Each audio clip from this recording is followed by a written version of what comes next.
शहर की देसी बहू।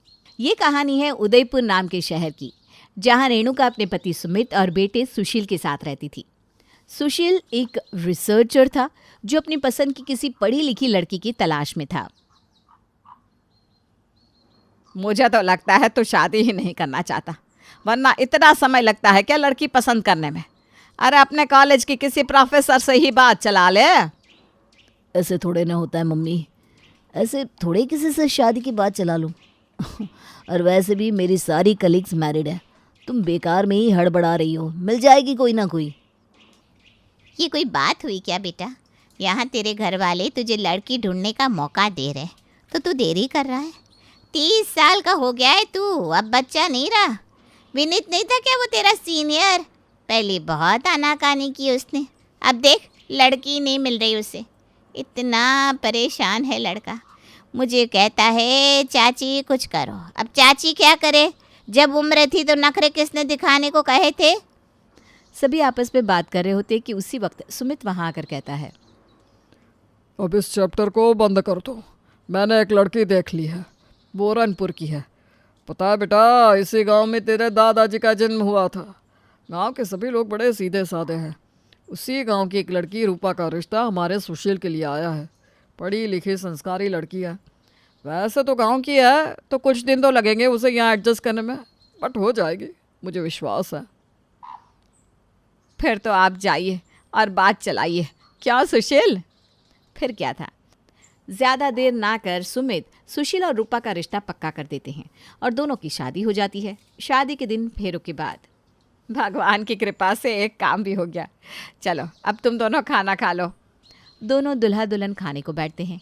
उनके लिए कैटरिंग की सारी डिशेस टेबल पर लगाई जाती है, जिसे देखते ही रूपा कहती है, ये क्या भैया, सेवई के साथ में दूध भी तो दीजिए। यही सब छोटी छोटी कमियों के कारण शादी में आने वाले लोग नाराज़ हो जाते हैं। नहीं नहीं मैडम, ये तो चाइनीज़ नूडल्स हैं। तो चाउमीन बोलो ना, हम ये खाएंगे नहीं।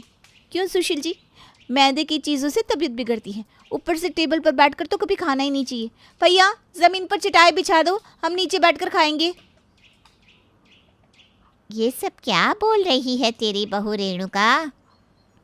अरे तुम्हें चाउमीन नहीं खाना तो तुम बुफे के दूसरे आइटम से डिनर कर लो बहू।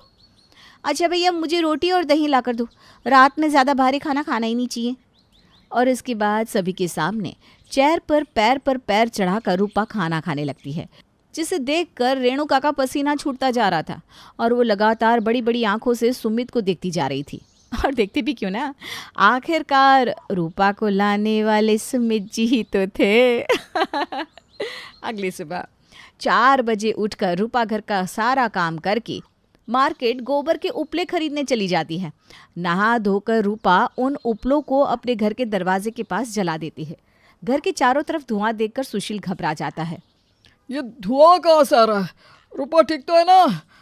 रूपा, लगता है कहीं आग लगी है। नहीं नहीं नहीं जी, कहीं आग नहीं लगी। घर में मच्छर बहुत आ रहे थे ना, तो मैंने उपले जलाए हैं, अब मच्छर नहीं आएंगे। रूपा की ऐसी हरकतों से परेशान होकर रूपा के ससुराल वाले मिलकर एक उपाय निकालते हैं। ये सही कहा मम्मी आपने, पढ़ी लिखी तो है ही रूपा, ऑफिस ज्वाइन कर लेगी तो कम से कम घर पर जो ये हरकतें करती है वो तो कम हो जाएगा। और सुशील अपने एक दोस्त के ऑफिस में रूपा को ज्वाइन करवा देता है। ऑफिस के पहले दिन रूपा एक नारियल लेकर ऑफिस जाती है और दरवाजे के बाहर ही नारियल फोड़ देती है, जिसकी आवाज़ सुनकर सभी भागते हुए बाहर आ जाते हैं। बम फूटा क्या? सर ये तो नारियल की आवाज़ थी। चलिए मुझे मेरा काम बता दीजिए। नमस्ते बहन जी, ये चुस्त सी पैंट पहनकर उठने बैठने में बहुत तकलीफ होती होगी ना? शट अप, पता नहीं किसे ले आए बॉस। इतने सारे कंप्यूटर? हमारे गांव में तो एक ही कंप्यूटर था, वो भी सरकारी कार्यालय में। चलो अब बैठ जाओ और पीपीटी बना कर दो मुझे।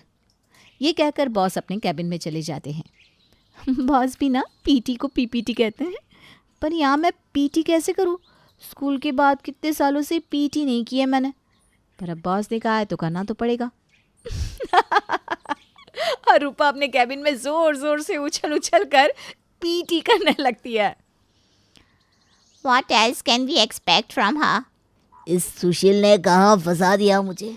उसने अगर नहीं कहा होता तो कभी मैं रूपा को अपने ऑफिस में नहीं रखता। अब तू नहीं हार सकती रूपा, फैक्स तो तुझे करना ही होगा। हो गया फैक्स, पर पता कैसे चलेगा कि फैक्स वहां तक पहुंचा है? रूपा अपने ऑफिस की बॉस के कैबिन में जाकर उनसे कुछ पैसे मांगती है। पैसे किस बात के लिए? सर, आपने बोला था ना क्लाइंट को दिल्ली फैक्स करने पर वो फैक्स वहाँ पहुँचा है कि नहीं, तो ट्रेन से जाकर ही पता करना होगा ना मुझे। 6 बज गए रूपा जी, ऑफिस का टाइम ओवर हो गया है, प्लीज़ आप घर जाइए। अब बताइए, इतने कम टाइम के लिए ऑफिस चलाएंगे, इसीलिए तो ऑफिस का काम हो नहीं पाता सर। मेरे गांव में तो सब्जी वाला भी कम से कम 18 घंटे काम करता था। खैर, हमें क्या।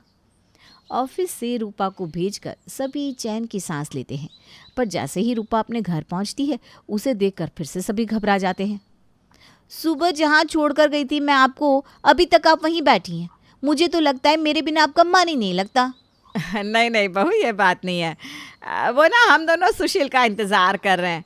आज रात का खाना बाहर ही खाने का सोचा है सबने। जा तू भी तैयार हो जा बेटा। बाहर खाना खाने की क्या ज़रूरत है? मैं अभी करेले की सब्ज़ी और गर्मा गर्म रोटियां बना देती हूँ। नहीं नहीं बहू, ऑफिस से आ गई ना, तू थक गई होगी। इतने से काम में थकावट? अरे मुझे तो गांव में सर पर बोरिया लाद कर घूमने की आदत है। ये क्या काम है? देख बेटा, तेरे बाबूजी तुझे कह रहे हैं ना कि हम बाहर खाना खाएंगे, तो हम बाहर ही खाना खाएंगे। जा तैयार हो जा। मुझे क्या तैयार होना है माँ जी? मुंह पर पाउडर लगाना है, एक लिपस्टिक लेनी है, उसी को गाल पर लगाना है, फिर उसी को होठों पर। हो गया काम। सभी तैयार होकर जैसे ही कार में बैठने जाते हैं तो गाड़ी का टायर पंचर हो जाता है। अब पंचर बनाने वाले के पास जाना पड़ेगा। 1 घंटा आना, 1 घंटा जाना, तब तक तो मुझे एसिडिटी हो जाएगी। छोड़ो, हम सब ऑटो से ही चलते हैं। सुशील ऑटो रोकता है, पर ऑटो में 3 ही सीट होती हैं। छोड़िए भैया, आप जाइए। क्यों भाई, क्यों जाइए? माँ जी और बाबूजी पीछे बैठ जाएंगी, आप आगे बैठ जाइए और मैं पीछे लटक कर आ जाऊंगी। और सच में रेस्टोरेंट तक रूपा ऑटो में लटक कर ही आती है। रेस्टोरेंट पहुंचकर जैसे ही रूपा अंदर जाती है तो वो किचन में कुछ लोगों को बर्तन धोता हुआ देखती है और बिना सोचे वो सीधा अंदर चली जाती है। बताइए, ये कोई समय है बर्तन धोने का? रात को तो कभी बर्तन धोने ही नहीं चाहिए। मैं तो सुबह सुबह ही सारा काम निपटा देती हूँ। सुशील को पता भी नहीं चलता कि पीछे से कहाँ रूपा निकल गई, और रूपा को ढूंढता हुआ वो जब किचन में जाता है तो उसे बर्तन धोता हुआ दिखता है। हम यहाँ बर्तन धोने आए हैं कि खाना खाने? हद हो यार रूपा तुम। बड़ी मुश्किल से सुशील रूपा को डिनर टेबल पर लेकर आता है और सभी खाना खाते हैं। खाने के बाद जब वेटर हाथ धोने के लिए पानी और नींबू का बॉल लेकर आता है, भैया चीनी लाइए तो ज़रा। अब ये लड़की न जाने क्या इज्जत देगी हमारी। और रूपा चीनी मंगवा कर उसे बॉल में डालकर हाथ धोने के पानी को पी जाती है। अब तो मैं भी हार गया, इससे कितना भी कर लो ये एडजस्ट नहीं करने वाली। अब तो कोई उपाय भी नहीं बचा। इससे 24 घंटे बर्दाश्त करना ही होगा, क्योंकि तेरे उस दोस्त ने फ़ोन किया था। वो कह रहा था कि आप अपनी बहू को प्लीज़ दोबारा ऑफिस मत भेजिएगा आंटी जी। ऐसा मैंने क्या कर दिया माँ जी? तुम क्या करोगी? कुछ भी नहीं। और इतने दिनों के बाद अब सभी समझ गए थे कि वो कुछ भी कर ले, रूपा को बदल नहीं सकते। एडजस्ट तो उन्हें ही करना होगा अपनी गांव की बहू के साथ।